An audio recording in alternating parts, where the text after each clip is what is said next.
Oh là là, Wet Hot American Summer. Je me tape que les séries absurdes aujourd'hui. Spoils Babylon et ça, c'est n'importe quoi.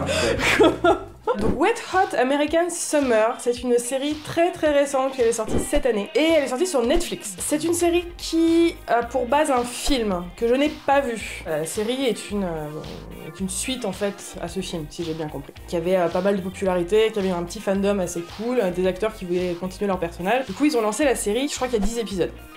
De 30 minutes à peu près. Wet Hot American Summer, ça parle en fait d'un camp de colonie de vacances pour les enfants. C'est la colonie de vacances, un peu comme vous avez vu dans Anoukat, par exemple avec Lindsay Lohan, avec des petites maisons, avec le petit lac à côté, on va pêcher, des trucs comme ça. Alors ça ne se passe que dans une journée, où chaque épisode égale à peu près 1 heure ou quelques heures. Enfin en tout cas, tout ne se passe que dans une seule journée. Je me suis très vite rendu compte que c'était très particulier. Ça m'a fait hurler de rire, en pleurer par moments. Parfois, ça m'a juste laissé très dubitative. Qu'est-ce que je viens de voir? Je sais pas trop, je dois rire, je dois être offensée, je sais pas trop quoi. Enfin, c'est très bizarre. J'aime bien voir une série où j'ai l'impression que les gens qui ont fait ça, ils savent très bien ce qu'ils font, et ça les a fait rire. Ça va être une inside joke entre eux, ou ça nous fait rire ou pas, mais en tout cas, ils tentent, et des fois ça marche, ça marche pas. Et c'est un peu ça. C'est du n'importe quoi.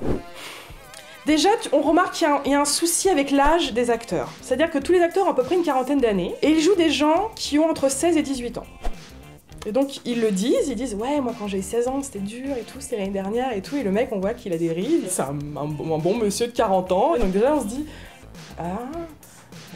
ok, d'accord. » Déjà, c'est le premier truc qui est un peu chelou. Mais j'ai continué jusqu'au bout, ma foi. J'ai voulu aller voir où est-ce qu'ils allaient, parce qu'il y a certains délires qui me faisaient vraiment hurler de rire. Et c'est voilà toute la folle journée que ces gens vont vivre. Le casting est hallucinant, c'est une des raisons pour lesquelles j'ai commencé. Il y a Amy Poehler, il y a Bradley Cooper, Jason Schwartzman, il y a Elizabeth Banks également, qui est censée...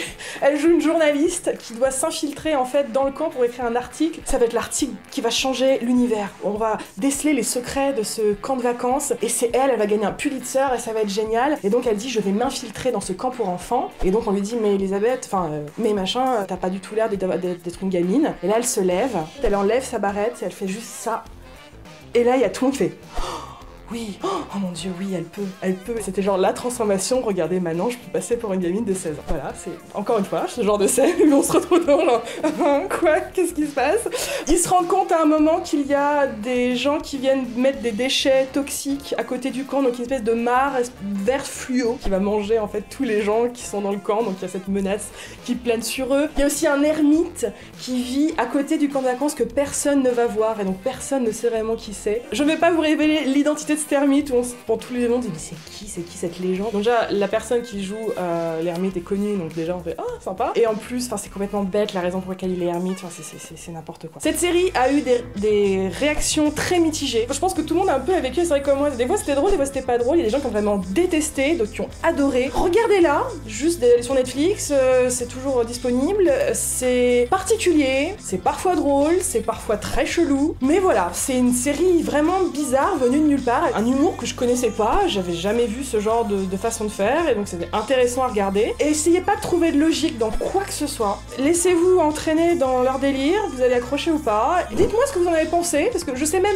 moi, pas vraiment ce que j'en ai pensé en fait, c'est très dur de vous pitcher cette série. Si vous avez adoré, expliquez-moi pourquoi surtout, parce que si vous avez détesté, je peux peut-être savoir pourquoi, mais la raison pour laquelle on adore cette série, j'arrive pas encore à savoir pourquoi, j'aimerais bien qu'on m'explique. Regardez Wet Hot American Summer, c'est bizarre, c'est chelou, ça se regarde, voilà.